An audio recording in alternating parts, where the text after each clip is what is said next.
Okay, how's it going? Oh, right. You know, there was a...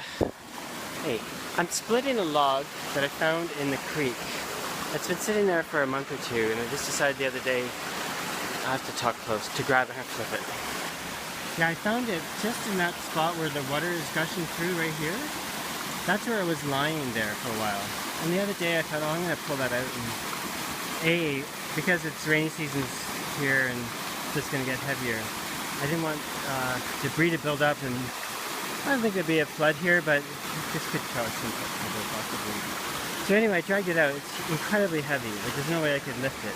And the dark log here is what it is. It's maybe, I don't know, 10 feet, 12 feet long. You can see I'm splitting it.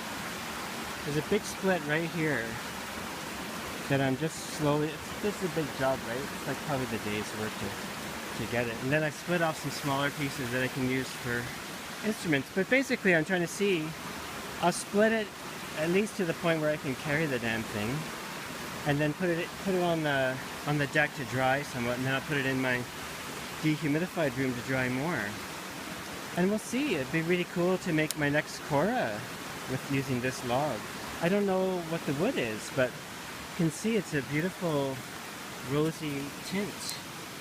I'll have to ask Pete Ad to see what he thinks the wood is. Maybe my Dang or my Badu, maybe. It could be my Badu. It feels, well, that's hard to say.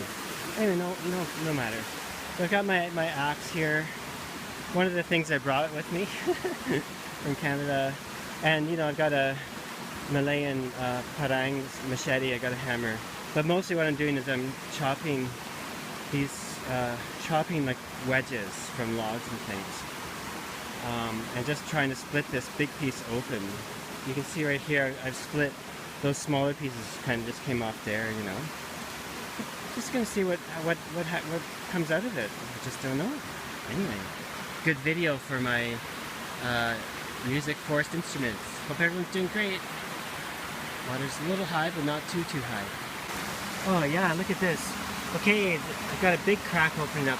This is 5 minutes later, and all of a sudden it started cracking open. So we're all the way here. You can see right through. It's opening here. Probably here is where it'll go, but it's hard to say. You're gonna hear cracks and cracks and cracks, and you know, you put the pressure on, and it'll just, with time, it'll crack open. But you need to nudge it too. So here's what I'm gonna do. I'm gonna put this big stake in. It's a little hard to do.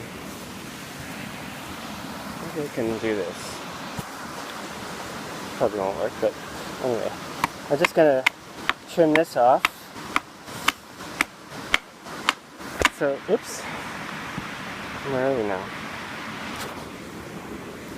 Can you see? Yeah, I'm just, oh boy. Oh, there we are. So I'm just trimming this down, eh? Just trimming it down, maybe a bit more. I like it, I guess. I'm just going to trim that. This is impossible to do with holding the phone. But yeah. So I'm just going to trim that down. It used to be a little, I'll make it a bit more pointy. It used to be a bit pointy even though it's not strong, so it'll help the steak get wedged in there. So anyone that's, and I'm going to stick it right there and we'll see how that goes. Any of you guys doing this, if you've never done it before, be careful, because somewhere like this, you get your finger in there and something slips and snaps shut. I don't know. I don't know how you get your finger out. Maybe you wouldn't. Anyway, I'm going to continue. Basically, I'm just going to hammer on this a bit with the hammer. See where that goes. Oh, you can see it's splitting already. But usually what I do is I'll get a piece of this wood. Yeah. You need a bit more weight. Oh man, I should have a tripod. And basically, I'm gonna bam. That's what I'll be doing when I put the phone down. Well, let's just try a bit with the hammer. It's easier. With the camera. Oh yeah. Oh, splitting out really good. See, this is where you need to be careful. I'm gonna grab this peg or this wedge and put it out. You need to be careful, you don't want to get your fingers in there. Woohoo! God, I can just do it with the hammer, I'll bet. I have to be a bit careful. It's not that big, you can see, but it's so heavy. Hundreds of pounds, this. I don't want it to roll on me. Get knocked into the water. That would be bad.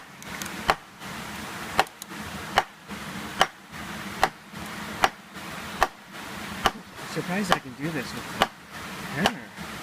So that tells me it's really on a... Looking at inside. Cool. It really tells me there's a... We've hit a groove here. Okay, I'm going to stop it and use the big hammer to do that. Okay, well look at that, eh? It split away. So this is like 10 minutes after that first video that I showed you about splitting. You know, you just never know, right? I mean, I thought it maybe wouldn't be so bad. But when I started, I thought, oh, this is my day, right? And now it's like, I don't know, 1 o'clock, time for lunch, and I'm done. I can sit around and watch movies all afternoon. It's raining, right? So I can do that. I can just do whatever. It's such an amazing thing. And who knows whether it'll be okay. I think maybe, well, who knows really. Maybe I could make a shamisen out of it, or a shamisen and kora neck. For sure I can use some of these bits for like the handles on the kora would be beautiful here, and could follow the actual curve of the wood, follow the grain is what I would probably do if I could get away with it, strength-wise. It all depends on how much the water was damaging it, you know. Sorry, hopefully you can hear this okay. I haven't got my special mic. But yeah, it looks beautiful, eh? Look at that color. It smells interesting, but probably because it's wet. But it's not like super wet inside. Well, it probably is, but it's not like saturated. But you can see the difference from the outside and the inside here. Really nice. And I think, believe it or not, these two split pieces, that's about, I might not even be able to carry them up. I might have to drag them up. But I think I can do it. That's my goal now. So now I'm just going to put my tools away, put the wood up there, and then continue on. Hope everyone's doing great. Ciao! Oh, hey. Okay, one last thing I guess I'll do. I just wanted to add that, you know, like I said, I pulled it out of the water, and really all the instruments I'm making that I want to make now, I have some Maidang in my dry room that I bought from a really great, well, lumber yard. So that was not recycled wood, but everything else is recycled wood that I'm using. And that's what I want to use, of course, right? Anyway, yeah. So anyway, this is one great thing about this. It's not only recycled, like, usually I go down to a village called Banti, which is maybe 35 kilometers down the mountain. It's not very far, but it takes a while on the motorbike. And then I bring recycled wood from old houses and things up. But this is really cool because it just came in the stream, right? Just came during a high water period. So we'll see what happens. I'll keep you posted. Thanks for listening. Be sure to subscribe.